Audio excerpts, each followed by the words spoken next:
silence in beauty has always been misunderstood as consent. I had no idea about how to build a business, how to scale a business. I had to learn the very, very hard way. I was not ready to do Shark Tank. There were theories about the Shark Tank episode that aired, right? तो भी आप organic छोड़ के कुछ और करो तो आप करोगे? No. बट इसमें अगर सेल नहीं आई, मार्केट इतनी नहीं बढ़ी तो क्या करोगे? होगा. कब?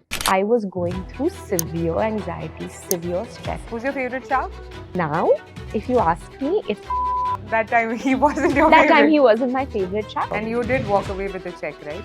I did get a deal, but it didn't actually go through. You will be surprised to know that from simple things like skin allergy to dermatitis to even cancer can be caused if makeup is given too early to teens. What are your thoughts on those? There are a lot of legal loopholes, Ragini. If you had to buy a product, what are the 3 ingredients you would say never buy this product because these have these 3 ingredients? So this is the hardest part because And we've seen what happened with Deepika's brand, right? 82 East. And do you think it was the problem of the founder? They got a great celebrity face, but they couldn't deliver on the product. yes, you're right, I think. If tomorrow a Nykaa comes to you or a Reliance comes to you and tells you that we want to buy you, what is the number that is going to make you take the bait?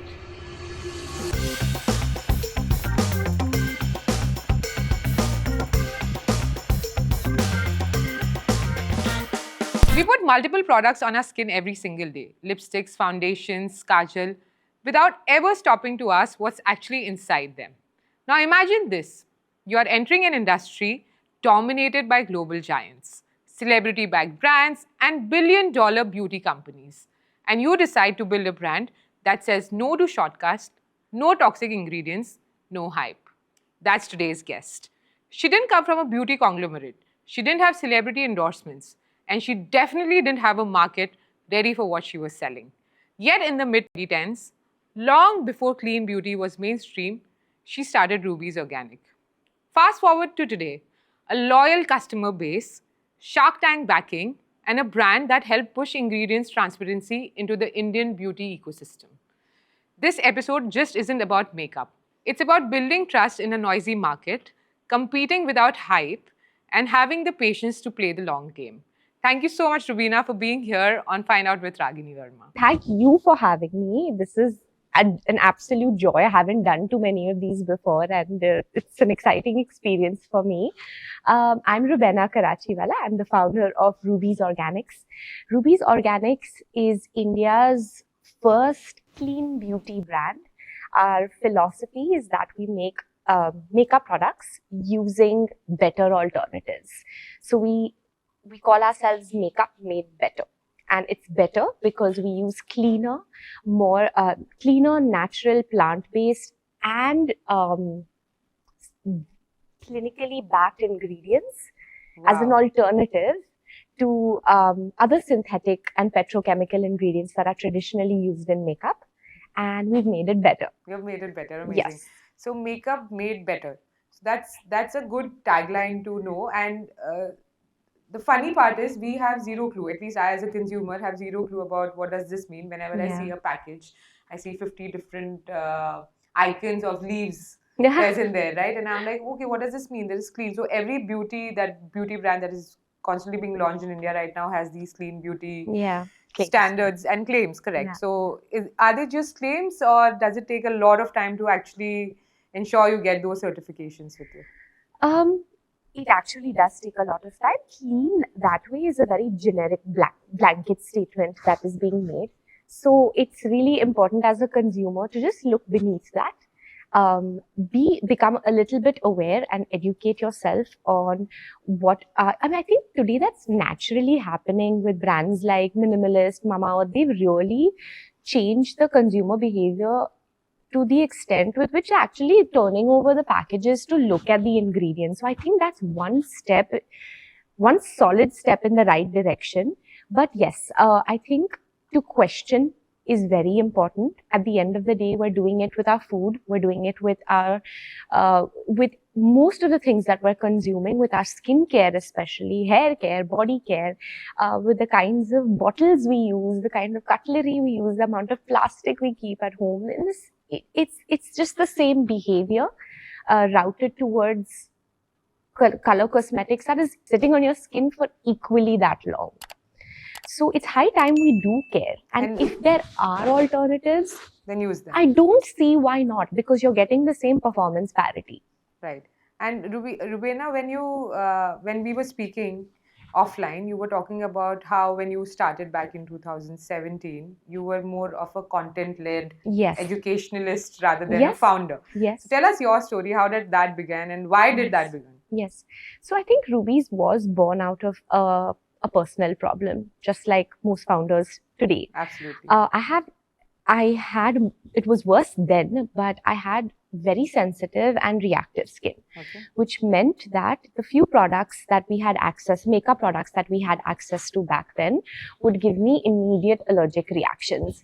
And obviously, as a young 20-year-old who's just left college and is experimenting and using self-expression to find herself, this was not fine. This was not fine by any means. And it seemed at that point like I was the only one. Right. And then people used to come and tell you that, hey, you have sensitive skin, so maybe your skin reacts too much, you shouldn't use it, without actually going deeper down to understand why. Exactly. And also, makeup, no one gives credit to for these kinds of things, right? It's usually like, aap khana nahi kha rahe ho, this is not happening, pani nahi pi rahe ho, climate, ye, wo, your skin is like that.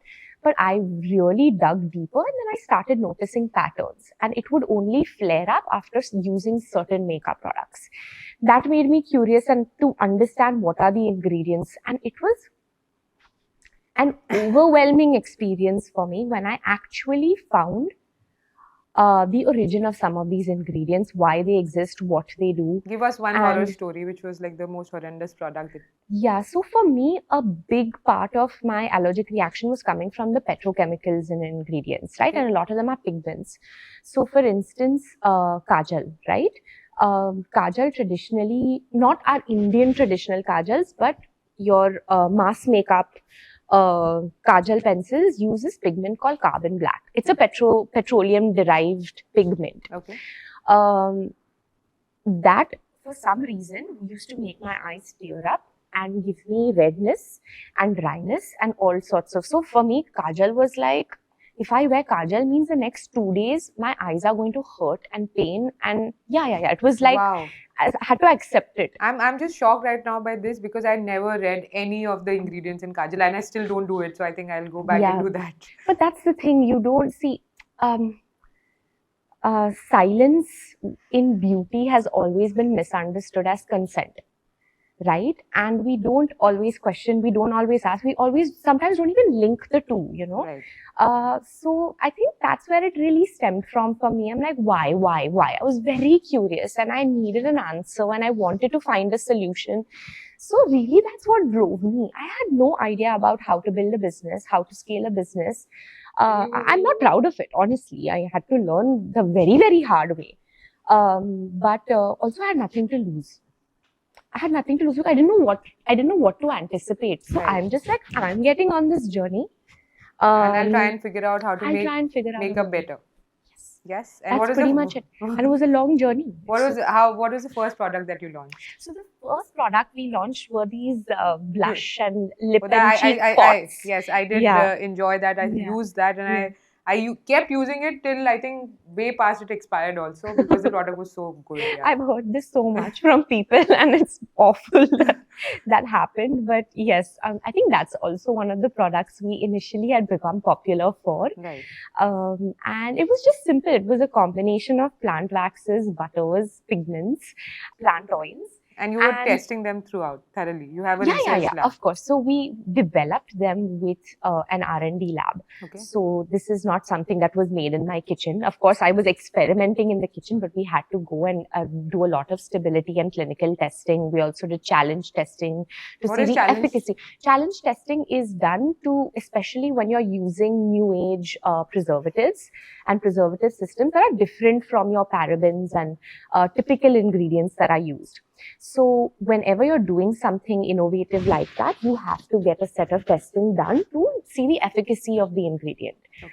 We obviously want to be able to give an alternative to makeup that does the job of makeup, right? Today, if you're buying a lipstick, You want it to last. You want it to have a good payoff. Right. You want it to be pigmented, and you want it to be transformational. Right. So that aspect was really important to have in makeup, that at the cost of being natural and good and better for you, it shouldn't be that I'm not getting the payoff of a makeup product. Right. That was the biggest challenge. And That that is where performance gap, fixing that. and that is where you started, and that is Where I started. And your product was a hit. How did you launch? And so, if somebody is launching their own beauty Mhm. brand today, my question to you would Mhm. be, what would you advise them? Like, start from say some fleece, start from directly go to marketplaces, start a D2C brand. What is so different today, Right. because you have content, and content is traveling so fast. Back then, again, as much as we relied on Instagram, was very new. I think that between 2015, 2017, there was still adoption happening. right? But a content was organic. Right. There was no You such. were creating all the content. Yeah. And it would get organic reach, organic traction. Getting followers was also so much easier. Correct. But of course, the rate at which you could grow is nothing compared to today. Right. So if you have an authentic story, an authentic or a wedge that you're trying to own in this category, you have to keep on consistently talking about it. And that is the first thing that you should do. Understand from your consumer, is there a real need you're solving for before you go out and raise money, before you go out and take responsibility of certain commitments that you have to give as a brand. I feel like just be a little patient. Hold on. Test the product. Do a consumer survey. Yeah. You never. How long has it been for you for building Ruby's Organic? So I have been building Ruby's Organic since 2015. Okay. Obsessively. That's one thing that hasn't changed, that obsessiveness. But yeah, it's been a very long and slow journey for me. Again, because I think there's this analogy I like to use. Starting a business is like, without having the fundamentals in place, is like jumping into the deep end of the swimming pool, right, or the ocean. You right. don't know how to swim. And you're going to not last. No, so you have to have patience, understanding. You have to be open to learning. But there's also a flip side where sometimes that pressure teaches you to learn a lot faster. Right. And that was one good thing for me. But yeah, it's you have to have the patience. You cannot expect to know everything on day one. It takes time. Where do you start right now? Where would you start if you're launching your product in 2026? In 2026, I would start with first building a great product, okay, and taking my time to build that great product. Secondly, I would focus first on product. Then second, I would do distribution. And third, I would do marketing. Third, marketing, and second, distribution. Yes. Why do you say that? It's very important to build distribution depth before you start spending marketing money, which is something we did the other way around and learned from it. Of course. Because then you have inventory risks, you have working capital issues, all of those things start coming up because now you suddenly have the demand, but you're not able to supply. Correct. So make your distribution better, then you Correct. Start marketing. Exactly. And how do you find your product market fit in the first few months? It depends on what product you have. Today, there's a lot of pressure to be different and to be highly differentiated. If you're not, you get lost in the so-called clutter of the beauty industry. So either own a behavior or change a behavior, own a claim, have a very specific solution to a problem. I feel like a lot of noise will give you share of voice, but you have to get the customer to keep coming back. Content just won't work, right? Content, no. It's like rented visibility, right? You're renting growth. When you focus that much on content, it's necessary, but you can't rely on that completely. At the end of the day, the consumer has to come back. And that will happen only when you win with product. There's no celebrity, no founder, no magic that can solve for that, except for a good product experience. I think you are very passionate about what you're building, so it's really nice to hear your answers about what you're doing. But But if you had to really mention, and you mentioned repeat rate, right? So if I had to Yeah. ask you that, what is one metric that you look at for the brand health of Ruby's Organic? Yeah. What would that be?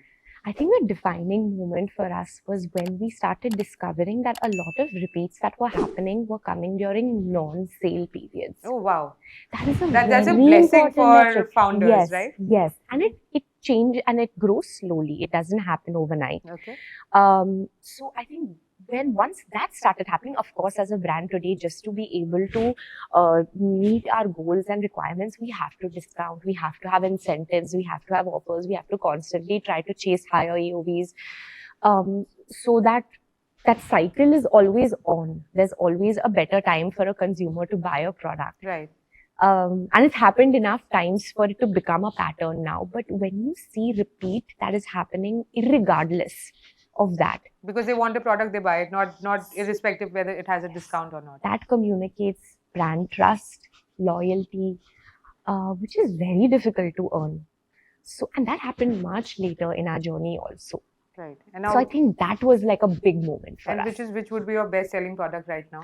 Our best selling product as of today is something we launched in November. It's called the One Stick. Okay. And it You're is wearing a- it right yeah. now? Okay, great. Had to. So it is essentially a multi-stick, but focused more on the lips. You can call so it has a range called Sculpt and a range called Blur. Okay. Sculpt helps you with contouring your lips, your cheeks, your nose. It's Everything. a slim crayon, very easy to use, extremely fingertip friendly, extremely beginner friendly, and Blur, which is the color aspect of it. So we're using shades of peaches, rose, neutrals, nudes to give you like that natural flush of color on your cheek as well as fill your lips. So, Wow. And you do look very beautiful using your own thank product. you. And I'm going to order that product now, Rubeina. Now that you have mentioned it, I You think have to try. I am going to try. And you also mentioned that your blush spots are coming back. So would you like to Yeah. quickly talk about that too? Yeah, of course. I mean, they're launching on the 1st of Feb. Okay.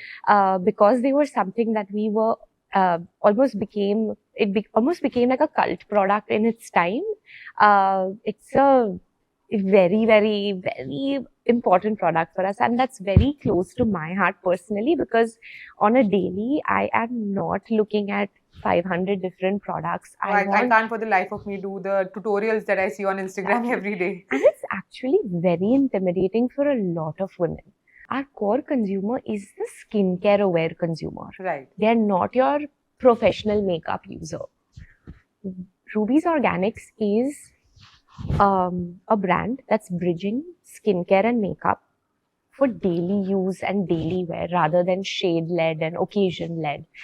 And we're trying to, of course, grow by building repeat usage and not like one-time impulse buys. That's really important for us. And today, our core consumer is the millennial consumer. Because they like to stick to a product, right? Yes, they're very loyal. And that's the They most. take time to convert, But once they do, but once they do, they really stick.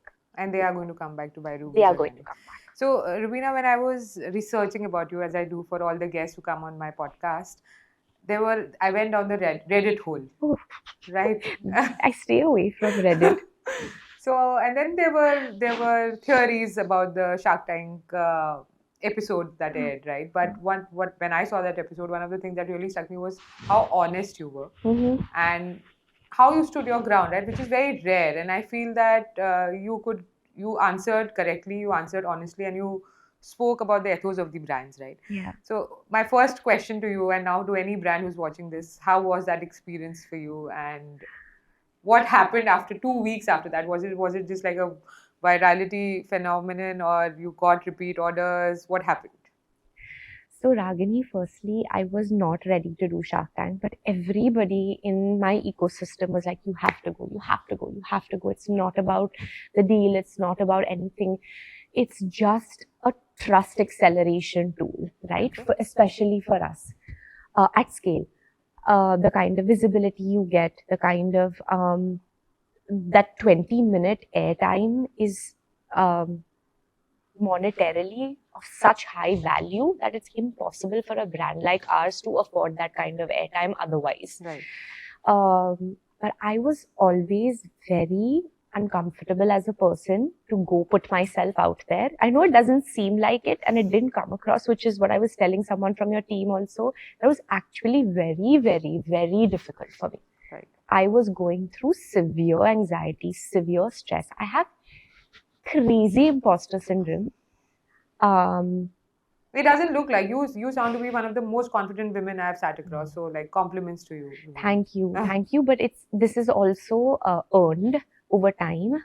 But I never had that kind of confidence. I don't know. It's just life. I think it's just life that made me, things that happened in life that put me in that position. But it was not easy for me, and it's not easy for anybody, especially as a solo founder when you're standing there alone. And there are four eyes. There are like 4 pairs of eyes looking at you and questioning your credibility, and you just have to stand there and answer. Yes. You sort of feel very naked at that time, right? You feel very naked. And the thing is, anything, and no matter how much you prepare for it, which of course I did, when you're standing there and there are these bright lights on your face and you're in a studio and everybody's looking at you, you forget everything. So in that moment, you don't really have a choice except to be honest. Right. I couldn't remember anything I had prepared that I wanted to say. So everything that I was responding just came from like the subconscious, not the conscious mind that had prepared rigorously. I remember there was actually 2-3 points during the shooting that my mouth had become dry and I needed water because I was so nervous. I was shaking. Oh, wow. So what you eventually see your eyes are twinkling right now. Do you remember that moment? Are you remembering that moment? Yes. Yeah. It's not easy. At least from everybody who was there that day shooting the same day, everybody was on edge. Yeah. Scared, petrified, because if you unintentionally or intentionally lie, those types of things you have to be very mindful of. At the end of the day, every claim I'm making was verified. Wow. So after the shoot, before the shoot, any kind of claim you're making in your pitch, you have to provide proper validation for it. So and either they do their due diligence for it. Yeah, wow. They won't let you just say anything you want to say. Right. So they will also look at your script, or is it unscripted? The pitch is obviously prepared for in advance, but everything that happens after is very organic. Wow. And what was the phenomenon like for you? So I think they could sense that I'm very nervous. They could sense it. So they tried. They were very nice. They really tried to Who's your favorite shark? warm me up. Now, if you ask me, it's Aman. It is? Yeah. That time he wasn't your favorite? That time he wasn't my favorite shark. But now when I look back and think back, I think it was Aman. Okay. And Vinita. She's amazing. Right. She was very kind to me. I know it looked very different on the pitch, but she was very, very kind to me. And she's the one that really made me feel comfortable, making sure I was okay, centered. And then you started your pitch. Yeah. And then I started my pitch. So genuinely, they're all very nice. And it's not as intimidating as it looks also. There's a lot of conversation that happens. You're seeing a 20-minute cut of a 1.5 hour pitch. Oh, wow. Yeah. So they'll just give you the good parts and the bad parts. Not really. Yeah, it's not really. I think they try to make sense of it and just summarize it. So there's lots of conversations that happen that are important for the investor to know, but maybe not the consumer. So those parts of things are strategically. And you did walk away with a check, right? I did get a deal, but it didn't actually go through. And is that allowed? Yeah, of course. Okay, of course. Both ways. Sometimes it happens both ways. Okay. For us, we didn't think it was a great deal. And so I think not enough effort was made in that direction. But Kunal is amazing. Yeah. He's a fabulous founder, and some of the input that he gave will stay with me forever. Right. Give us one of those inputs that he told you that made you change the direction or made your product better. So I think there was one input that he gave us in one of the meetings that we had, where he said that I think your narrative is not as strong enough. You as a founder, you know exactly what you want, but the narrative is not strong enough. So you have to really build and hard code that narrative. That is something we went back and did. And then that stayed with you. Yes, and that stayed with me and still continues to stay with me. And in every pitch I've had since then, we have centered everything around that very, very strong, that clarity of thought needs to be there. And I think investors, consumers, they need to see that. Did you raise money after that? After Yes, that, we did. Yes, you did, and we was it a did. better deal? Yeah, it was a much, much better deal. So you're happy? It was a much better deal. Great, great VCs also. And yeah, it's been amazing because I was able to know for sure that with capital, rubies can scale a lot faster. And we saw that happen in the last year. Yeah. Yeah. And you were happy with your last year's performance? What Very percentage happy. of This year, technically. this year? Yeah. And what percentage of growth did you see post Shark Tank? So if you measure it over the year, it's been about 150% growth. Wow. And you were getting orders. So it is true, right? You be on Shark Tank and your orders will, and that lasts for how long? So that's the thing. It's not just Shark Tank Right. also. It's definitely a platform to get visibility. But at the end of the day, we are at a slightly more premium price point. So it's not that easy to convert a customer. Also, unfortunately, we were the experiment that was only aired on OTT and not on television. Oh, okay. So there was a huge opportunity loss for the pitchers on that season. But somehow it also kind of filtered out the audience. We saw right after Shark Tank, we saw about a 2x, 1.8 to 2x increase in orders. And that sort of started dropping some point in the middle of the year. But I think with strategically planning new launches, marketing, influencer outreach, that top of funnel visibility was built. So there was a sense of awareness and recall value that was built from that. But then after that, you have to work hard on your product. The funnel still is very deep. So at every level, then you have to keep on working to get the consumer, to retain the consumer, which is extremely important, especially for beauty brands.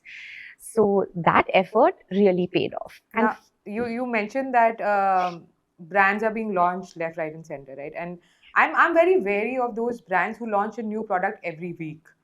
Vis-a-vis a brand like yours who will take months sometimes to launch a product simply because you're doing your R&D, right? What are your thoughts on these, and how do you educate the consumer and be mindful of the of a brand that is launching every day? Like I see, I think after Wish Care launched a hairspray, I saw multiple other dupes and I'm like, what's happening? Why is everyone launching the same thing? Is it a phenomenon that happens? Is it a trend? One person will make a product which becomes, like we saw that happening with onion oil. We saw that happening with Mama Earth's products. Right. What are your thoughts on those? Right. Beauty brands are, I think, at this point, competing mainly on price, targeting the same customer with the same product, making the same claim, Right. really trying to leverage trends. And hey, that's great. It's good in the moment. It can give you exponential growth, but the challenge is, how do you get the customer to come back when you're so just product focused and you're not focusing on building a brand? You're not focusing on building credibility. A community. All of those things matter. So it just depends on, okay, I mean, I can't speak for any other brand, but for them, that's their strategy. They want to grow very quickly, get a substantial market share, and then try to defend it as long as they can. For us, it's a very different perspective. I'm looking at longevity. I'm looking at building a legacy brand over the next, I mean, I'm 10 years in terms of my personal journey, and I'm happy to do a 10 more. Right. I'm in no hurry. So it's just it's a mindset thing. I don't think there's anything wrong in being able. So if you have the resources, if you have R&D that's happening simultaneously on across multiple categories, multiple products, it's not a bad thing. But it's a strategy. Will you buy such a brand? Personally, you won't. I know too much. I know too much, and it's a blessing and a curse because I know too much. Why do you think there's so many products being launched in the market in such new brands? And you spoke about how you are differentiating Ruby's Organic by the fact that you are a clean beauty product and you have clean ingredients. But how does this entire manufacturing process work in India? Is it really that tough to launch in India, or it's very easy? No, it's actually very easy today. The barriers to entry are now becoming more and more limited, which is why you see, and of course, because of social media marketing so easily available, there's that 0 to 1 can be a lot faster and easier, and a lot more cheaper as well. Isn't that worrisome? It's worrisome because I talk about this a lot with my team also. Initially, back in the day when we were looking for manufacturers, when you go to say you're renovating your house and you go to like an Asian paint store or a paint shop and they give you a catalog and they go like, these are all the textures, these are all the colors, pick and choose, this will be done. Yeah. That is how manufacturers are selling makeup to brands. Yeah. It's as simple as that. So there is no context given beyond that. There is no ingredient. It's copy pasted. So the ingredients, the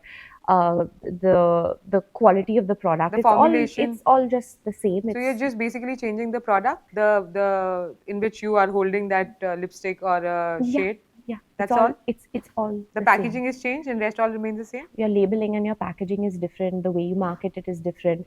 What you choose to make the hero claim of your product is different. But it's all essentially the same, and I've seen that. I've witnessed it. So, and that is very shocking for me as a consumer. Yeah, and honestly, nobody was willing to work with our conditions because we wanted a very strict quality check over the raw materials that are purchased, right? Because I think I was telling you this, that it's not only your finished good that has a shelf life, but even your raw material has a shelf life, and they're often purchased in bulk. So you need visibility and you need to be able to track that raw material supply and storage and warehousing as well. Wow. So those were some of the conditions we were very particular. But again, that's because I was just joking around saying I know too much. I genuinely, because I know so much, I knew where the discrepancies happen. But for somebody else, they may not know, and they may trust very blindly. Which I do as a consumer. Correct. Because now that you're talking about it, I will see the expiry of the product. I don't know whether the ingredients that have been used in it have expired before they started formulation of it, and that's really scary. Yeah, sometimes batches are made and stored over a longer period of time also. So batches are just sitting, and until the orders come. Until the orders come. What if they're expired or near expiry, then they are sold off? The consumer will never know. So it's the onus of the brand and it's the onus of the manufacturer to have complete transparency with who they're working for. And often they're dealing with so many buyers at the same time. So therefore, when we were trying to find the manufacturer, we needed to have a relationship with them wherein first of all, they were open to a different way of formulation. They were open to innovation. They were open to doing a lot of R&D, which takes a lot of time, right? And that means not being able to consistently utilize their equipment and labor in the most efficient way. So I think that was the hardest process for us. And once we found that, we have a great manufacturer, and we basically 90% of our products are made by the same manufacturer. Right. So you have faith on that manufacturer. Absolutely. And there is complete transparency. We get involved, they get involved. There is an exclusivity also with them, which means that they can't do the same thing for other brands. And that isn't that going to cost you a little bit more? Yes, it does. But you're okay with this? I'm okay with it because, again, ingredient integrity is very important, and that is the foundation of who we are today. Very honest, But how do you stay relevant when it comes to building a clean beauty brand? At the core of it, you are clean. Yeah. Versus being you also need cash. Yeah. No, but Ragini, I think relevancy is something that we're struggling with. There is no way of knowing for sure that this is working.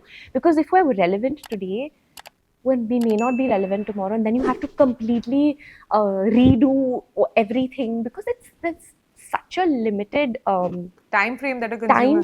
correct, that the consumer is giving you. So you have to constantly reinvent, which means you have to have access to resources 24/7. Whether that's making sure you have creator-led content that is meaningfully going out in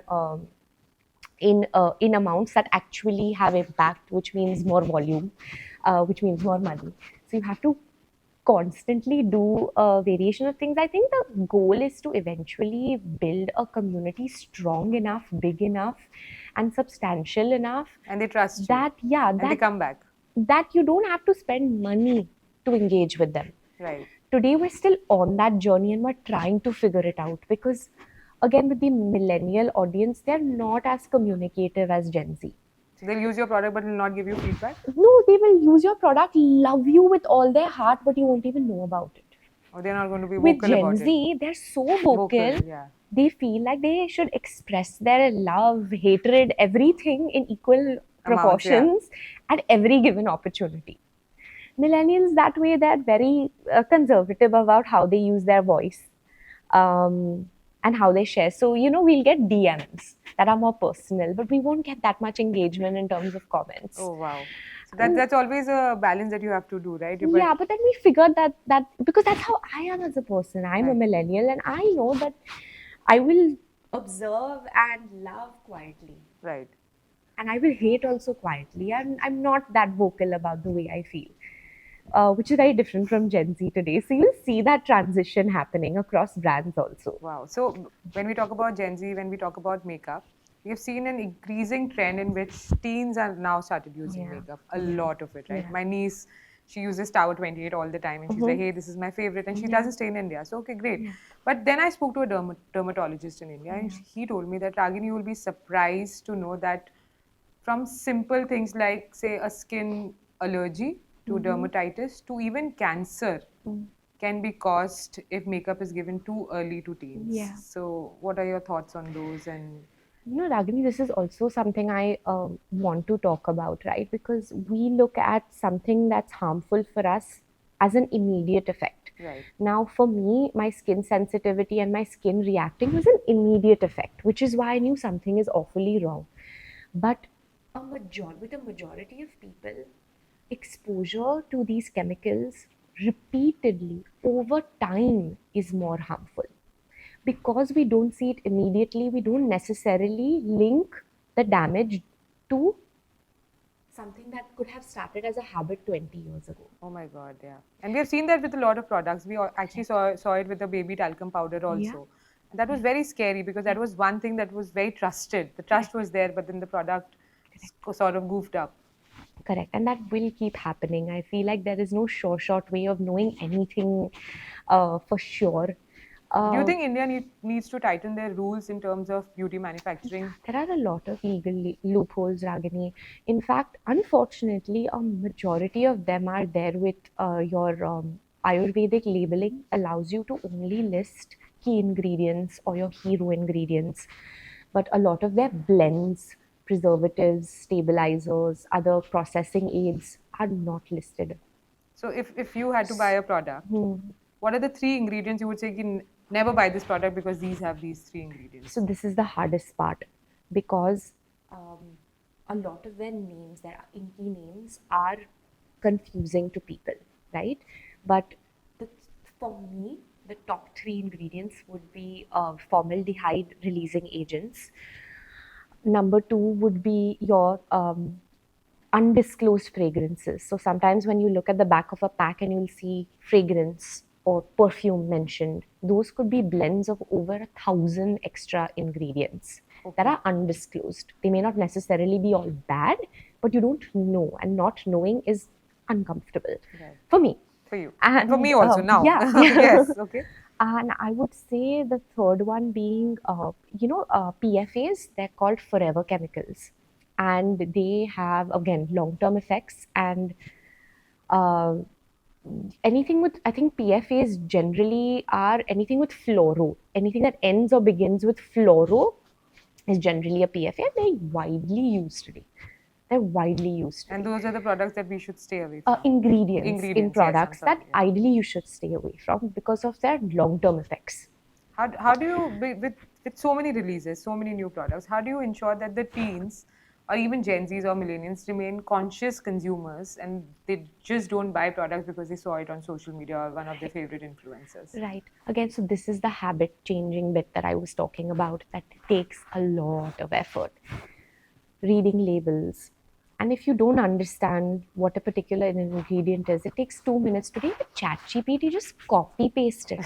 Right. Just take a photo of it and Just take a photo. I mean, I'm waiting for there to be a widely used app in India that allows you to give sort of personalized predictions on and on recommendations on ingredients you should use and should not use and what you should look out for. I'm waiting for that day to come. But I think so it's you have to take that voluntary step to educate yourself on these ingredients, which is happening, especially in skincare. So you're not so minimalist, much in beauty. Not so much in color cosmetics, again, because people are not linking the two. Right. Talk more about it. We would want to understand what does that linking mean. There was this piece of content that I made where I said, we're so concerned about the skincare we use. We're trying to target specific problems. Areas, yeah. We're educating ourselves so much on ingredients. We know what niacinamide is. We know what hyaluronic acid is. We know what A, B, C, D, E, F, G of Vitamins are. Vitamins are, why Yeah. you use them, what they're good for. And we're so particular and we're making such informed decisions when it comes to skincare, hair care, body care. But when it comes to makeup, everything is thrown in the trash. Right. We only question longevity. ये waterproof है, smudge proof है, how long will it last on my skin? Will it make me look better? Sure, those are important things, but there shouldn't be trade-offs in anything you're putting on your skin. There shouldn't be trade-offs, which is why I think clean beauty is not a trend. It's a beauty standard and it will last forever. Right. So let's talk about celebrities and the consumer psychology when it comes to buying products from them. So we have seen multiple celebrities launch makeup and beauty. Some have succeeded, some have not. Now, Katrina Kaif launches a makeup brand and then it goes about becoming an international brand. Now they're launching outside India also. Do you think the consumers don't look at ingredients when it's celebrity-led? I feel like consumers are still learning to look at ingredients, period. Right. It's still a process and it will take some time. Do the consumers trust them blindly? Yeah, 100%. That entire consideration phase in your funnel is completely wiped out. You're just looking at the face. Yeah, your visibility is accelerated into 100. So most certainly it invites trial a lot faster. And if the product is good, which I think in K-Beauty's case, it's a good product, delivers on its promise, it's great. It's great in that sense. But at the end of the day, the product has to be work. good. And it has to work. Yeah, because that fame is not going to manufacture repeat. And we have seen what happened with Deepika's brand, right? 82 East. And do you think it was the problem of the founder? They got a great celebrity face, but they couldn't deliver on the product. Yes, you're right, I think. And I think that when there are such high expectations attached to a celebrity, it drastically compresses the margin for error, which means that they literally had no room to go back, fix and come back to the consumers. The consumers were unforgiving, right, with directed at her. And the product experience, I feel, didn't justify the price point. Right. It was a good product. So that's my view on it. And unfortunately, she had to bear the brunt of it. So yeah, I feel like the expectations were too high. And then we saw what happened with Kriti Sanon with Hyphen. She launched a brand which was very accessible. And when we circle back to the conversation I was having with you, you mentioned that the products that Ruby Organic also does is a little more expensive than compared to what is available in the market. Right. Where do you think the consumers draw a line? Is it accessibility? Is it aspirational? What are your thoughts on that? I really think that the market is shifting and it's moving from aspiration-led beauty to more habit-led beauty. Okay. it's about finding a place in the routine of the consumer. And you have to do that with a combination of performance, trust, and safety. They want it all. They don't want trade-offs. Right. They don't want any more. So the modern consumer today, which is like rapidly increasing and evolving, is now looking for solutions to their problems as quickly as possible, as safely as possible, and as transformational as possible. So in the case of Kriti Sanon's brand, they were priced very accessibly, which really helped because it invites trial. And if it's a good product, the trial will fuel further repeat. Purchase. Yes, yeah. Right. And I think in that case, that's what worked for them, because it's not just Kriti's face. Sorry, it's not just Kriti's face, but it's also a good product. Right. So that is why that worked for them, right? Yes. And do you think Indian brands have the global standards that is required? Now we see a lot of global brands also launching in India, right? You see Rihanna, you see Milk Beauty, you see brands launching their products in this shade card, which was lost by Indian brands, and Indians have multiple shades. Yeah. Do you think Indian brands have global standards? You know, I think it's a great thing because now it's forcing them to have global benchmarks. Right. It's forcing them because you're not just going to have to compete on price today, you're going to have to compete on performance, formulation, quality, ingredients, marketing, everything. So it's a good thing because the consumer is eventually going to be at the receiving end of much better product today.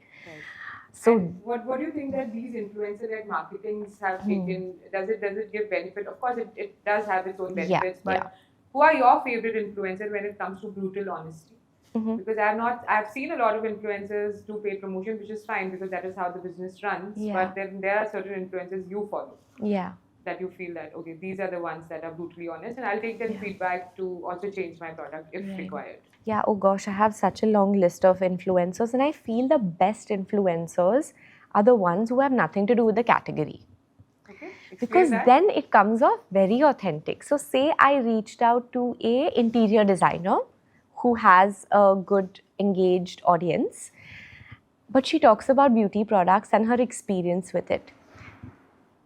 That communication becomes so authentic and so meaningful for the consumer that I feel like the impact can be a lot more. And that comes from a place of trust also. That comes from a place of trust and it looks and feels genuine. Right. Versus going to beauty bloggers, beauty creators.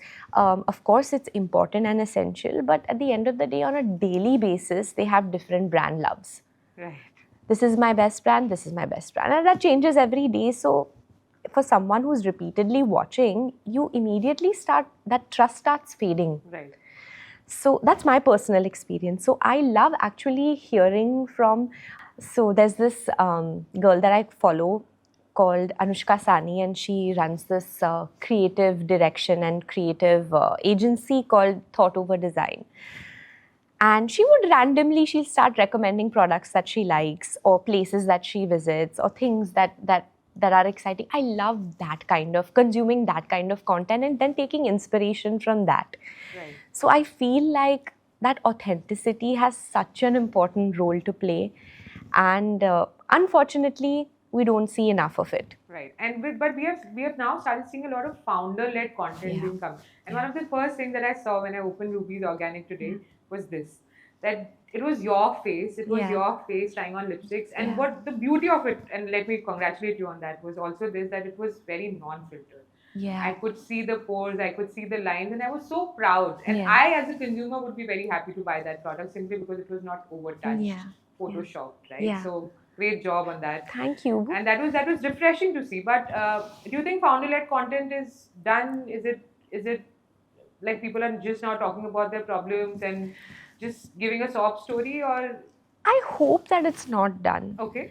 Because imagine if, I mean, we genuinely are the best salespeople, the cheapest salespeople for our own brand. You are your own influencer. Exactly. And investing in your own founder, and of course it takes time, so you have to be very consistent.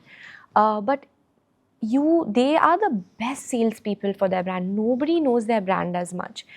And today, not every brand can even afford to have celebrity faces and celebrity endorsements. They can't. Right. So why not invest time and patience into letting the founder be that face of the brand, making the founder a celebrity. And what was your reason of being the face of Ruby's So mine Organic? was not intentional. Okay. What happened was many years ago, before founder-led marketing, PR, all of that stuff even existed, I made one video.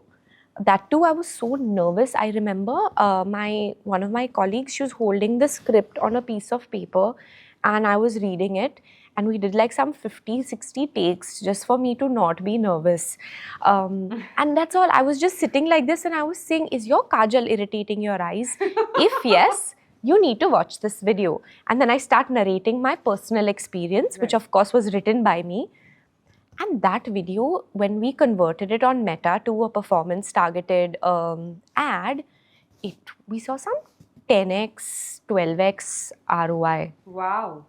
And that's when my team was like, "Bas, now Rubeina, nobody will speak as genuinely as you. Right, because you know your product and you know You your know brand. your product and just keep doing this now." And then it got to a point where it also became too much. Right. Then suddenly I was that annoying girl that was like, "Don't use this, use this, don't use this, use You're this." selling too much. Yeah. And then it So becomes too salesy. it becomes very salesy and you sort of lose that voice. So now I've just started doing it a little more mindfully, wherein instead of doing 10 a month, I'll do 1 a month, but I'll make sure that it's It derives as and it gives education to folks, right? Yes, So education content is more important to you than selling your correct. product. And that's the founder's job. The founder is cannot be the one you go to for seeking fashion inspiration when she's a beauty founder. Just for instance, Right. you will go to her to understand the product, the thought process, the emotional aspect behind the product development, those types of things. Yeah, but I am not somebody who will sit and create or tell you how to use makeup because I don't know. That's not my expertise. But what you not I love use- makeup. I mean, but what I'm trying to say is like I wouldn't say, okay, this is the contouring, exact contouring angle, and exactly 2 inches from your face, and I can't do that. Yeah. But I can talk about my personal journey with makeup and how I perceive makeup, those types of things. So. That is very exciting and interesting to know that that works, right? Founder-led content works. Oh, it definitely but works. you just don't need to make it salesy. Yes. Yeah, that's the most important. Yes, and try to disconnect from your brand as much as possible and stop saying the brand name constantly. Okay. And when you mentioned about the increasing rise of the cost of marketing, right? It's been insane with Meta ads, with Google ads. Yeah. Influencer marketing, it feels at the top of the funnel starts working after a point of time, and then you see returns, you see disadvantages, and here's where AI comes into the picture, and we have seen AI really transform the way brands have started working. Have you used any AI in how the way content is created or anywhere in your tech journey of Ruby's Organic? Honestly, we've just started exploring what the options are. And yes, you're right. Just in terms of being able to reduce your marketing cost with whatever option is available out there, it's very important at this point because that is a chunk of where your margins get drained. And the idea is that reduces over time, but sometimes I worry. I said, what if the dependency keeps on increasing? What do we do? So we're constantly looking at cost-saving technology to use and adapt. So we're at the very beginning of our journey, but I think what would be interesting is to have like a sort of predictive personalization tool that that can anticipate what the customer wants and needs before they can even articulate it. Okay. So you mean like we have launched that one in Fynd, right? So there is What? Glam AR. Yeah, there is Glam AR by Fynd.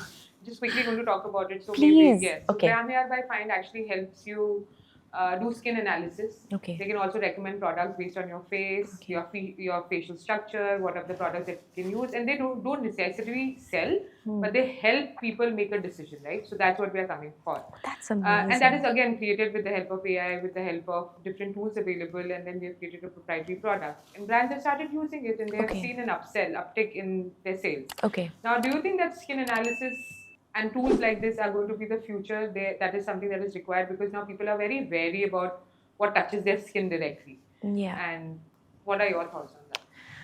I definitely think it'll be a massive support to brands. I don't know if it can replace it entirely because I feel like trust is really important, and that is built through like more lived experiences. And it's also very emotional, right? How you experience a product. So I definitely don't think there's a complete replacement here, but it's a huge tool.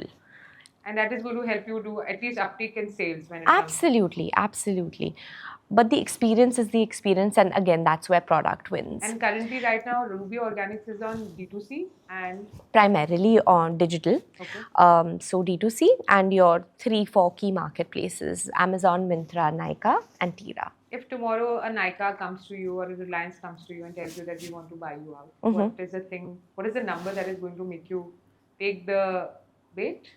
It'll have to be a very big number because I have given this my life's work. Would you walk away? Would you continue building? You know what? It completely depends on where we are, because as of now, I know that there is a lot more potential and that can be very easily achieved with resources, of course. But beyond that, when it becomes a lot more challenging to scale. At that point, to have that kind of, especially with a Nykaa, to have that kind of distribution backing, 100%, I would do it in a heartbeat. If you had to tell someone today who's starting out on why they shouldn't be on this journey. Why they shouldn't be on this journey? Gosh, I don't want to break anyone's heart, but Ragini, I really think passion is not enough. Okay. And a lot of younger girls, they reach out to me on Instagram or when I meet them in person, and they're like, even I'm so passionate about beauty, I want to start a beauty brand. And it breaks my heart to want to tell them that, no, please just think about this. It's not just passion, because at some point, you know this. At some point, it stops becoming about the product that you're in love with, and it becomes more about capital, people, inventory management, the admin stuff, supply chain. That becomes far more demanding in terms of your time, and you don't even know what's happening. You're not just sitting and making new products. And you're not just there on Instagram, and you're not a famous founder, but you have to take care of the numbers, right? And recently we have seen a lot of beauty brands also shut down because they were in the limelight, but for all the wrong reasons, and you don't want to be in that position. Yeah, you don't want to be in that position. And it becomes a lot less about that passion and product, and eventually becomes more about learning finance, learning the things that you're extremely uncomfortable with, and you don't have a choice as a founder. You can't not know anything. You may not be the best at it, but you have to know. And that part is hard. Was it difficult being a solo founder plus being a woman solo founder? Extremely. Yeah? Extremely. Doors didn't open because you were not from IIT? Absolutely. And I understand why. I understand it today, how important it is to have that academic foundation, and to have, even if you're sitting at the back of the room as an intern, to have the opportunity to observe from other people. I didn't have any of that, so I had to learn the hard way. I was constantly selling based on passion, emotion. Yeah, that was your pitch. That I know I can do this, and I love this, and I know that there's a market for this, and believe me, and I know, and it's not as opposed to now? Numbers, data. Only data? Only data. Your gender doesn't matter, data does. No, gender, though, that stopped happening a while ago. It happened initially a lot. I didn't realize it because I was so dewy-eyed and so in love and, passionate. I didn't realize that I was there was some gender bias. Of course. And that is a whole different podcast that you call me for separately, we'll talk about. But it's not. I have to be very honest, it's a lot less. In the last 4 to 5 years, things have changed dramatically. We have seen success stories of women, and that really motivates us. Yes, and in fact, a lot more women on the board of the investors as well. Yeah. So I'm having a lot more conversations with decision makers that are women today. Right. And that helps so much. And that has changed the way people look at you and your product Yes. also, right? Yes. So numbers are important. Numbers Passion, are very Passion not important. so much. Passion is very important to get going, because if that passion fades, then what's driving you? Passion is extremely important, but it's not the only thing. Okay. So this segment of ours, the next segment, is called the Internet Wants to Know. Right? So we went about asking our team members, asking our Instagram followers for questions which they want to know, which they want the founder of Ruby's Organic to answer. Right? So my first question would be, I want to switch to clean makeup, but it's expensive. If I can't replace everything at once, what's the one product I should start with? I think lips and or complexion. Lips, because I feel like we're eating what we put on our lips indirectly all the time. And a lot of the microplastics and petrochemical based ingredients, they don't necessarily biodegrade. And again, it's about the long-term effect. So I would say, okay, not going back too much into the details of the into product. the details, because again, it happens by default. But yes, lip and complexion, extremely important. Complexion, because you want your skin to remain healthy. Clean beauty is built on a science that allows you to have healthier skin even after the makeup is off. Okay. How do I know if a brand claiming to be clean actually is clean without spending hours Googling ingredients? Okay, don't Google everything. The first ingredient of a makeup brand that's claiming they're clean, just Google the first ingredient, you'll have an answer. Okay.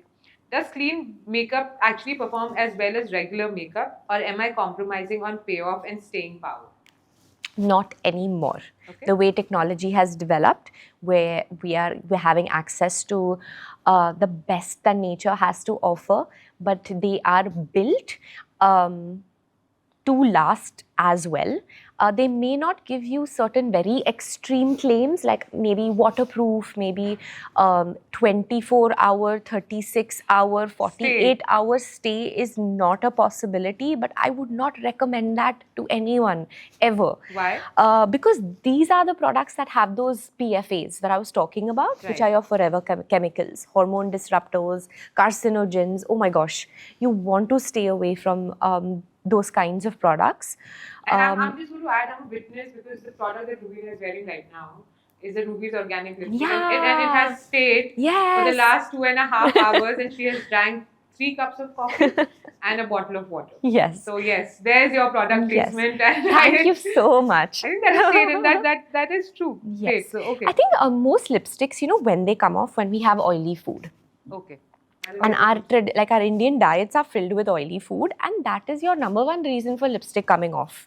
Okay. If you're not eating and if you're in a stable environment, your lipstick should not budge regardless of who made it and how they made it. I really need to change my lipstick, because I think I tend to eat them.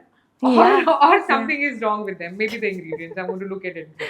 Alright. Is it okay to mix clean makeup with regular makeup, or does that defeat the purpose? Not at all. I feel like you have to start somewhere.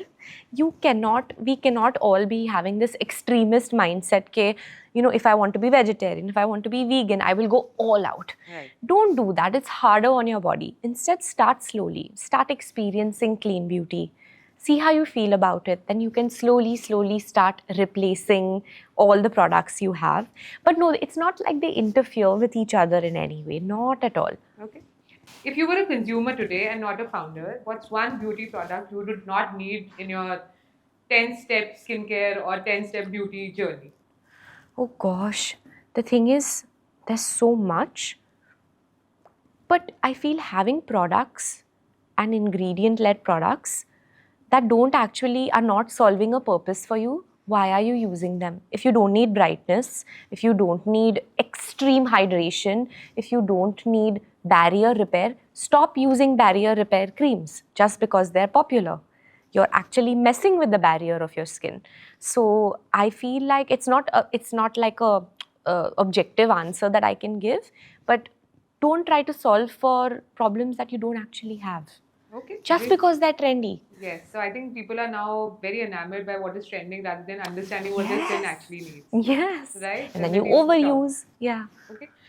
So now we have, thank you so much, Rubeina. I think all our folks are now very well aware of I how hope to use so. makeup and what are the clean ingredients that you need in your makeup. We have a rapid fire round. Quick Okay, one. It's okay. called myth or fact. Okay. I'm going to ask you a question. You're going to answer whether it's a myth or fact and the reason why. Okay. Okay. The first one is expensive beauty products are always better. Myth. Okay. And why do you say that? I say this because formulation can also have a huge impact. The Ordinary, for example, they're not very expensive, but their formulations are everything. yeah. They're excellent. So formulation, I think, is the deal breaker for me, not necessarily price. Okay. Celebrity brands will outlast founder-led brands. Myth or fact? Unlikely. Unlikely. Myth. Okay. Yeah. And why do you say that? Because fame cannot manufacture repeat, and you That's a good can, one. yeah, and you can sell the product once, but you need the customer to come back. And for that, again, product is the hero. Okay. Indian consumers don't really care about ingredients.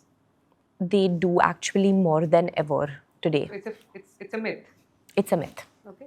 They do care. Yes, they do Okay. care. So last question for the rapid fire. Clean beauty can never be massy.